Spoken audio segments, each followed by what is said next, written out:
परोपकार हा पुण्यधर्म, परपीडा ते महापाप. राष्ट्रसंत तुकडोजी महाराजांच्या ग्रामगीतेतील हा विचार केवळ शब्दात नाही तर तो कृतीत उतरलेला दिसतो.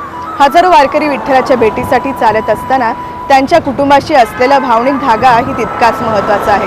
हा धागा अखंड ठेवण्यासाठी ग्रामविकास विभाग आणि सोलापूर जिल्हा परिषदेने पालखी मार्गावर उभारण्यात आलेले आहेत मोबाईल चार्जिंग पॉइंट्स.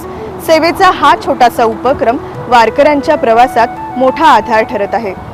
हजारो पावलांनी मोजला जाणारा हा प्रवास साधारण 23 दिवसांचा असतो. प्रत्येक दिवस नवा, प्रत्येक मुक्काम वेगळा. या प्रवासात वारकरी विठ्ठलाच्या नामस्मरणात तल्लीन असतो, पण मनाचा एक कोपरा सतत आपल्या घराशी जोडलेला असतो. मुक्कामी पोहोचल्यानंतर एक फोन, आम्ही सुखरूप आहोत, एवढं सांगणंही अनेक कुटुंबासाठी समाधानाचा श्वास ठरतं. आजच्या काळात मोबाईल हा केवळ संवादाचं साधन नाही, तो नात्यांना जोडणारा दुवा आहे. आणि त्या दुव्याला ऊर्जा देण्यासाठी प्रशासनानं उभारलेले हे चार्जिंग पॉइंट्स. सरकारने जी ही चार्जिंग स्टेशनची व्यवस्था केलेली आहे ती अतिशय उत्तम अशी व्यवस्था केलेली आहे. आत्ता सध्याच्या काळाचा विचार केला तर मोबाईल ही खूप गरजेची गोष्ट आहे आणि त्याची गरज लक्षात घेता सरकारने हा जो उपक्रम राबवलेला आहे चार्जिंग स्टेशनचा, तो स्तुत्य असा उपक्रम आहे. वारकऱ्यांच्या प्रवासातील एक मूक पण अत्यंत महत्त्वाचा सहप्रवासी ठरत आहेत.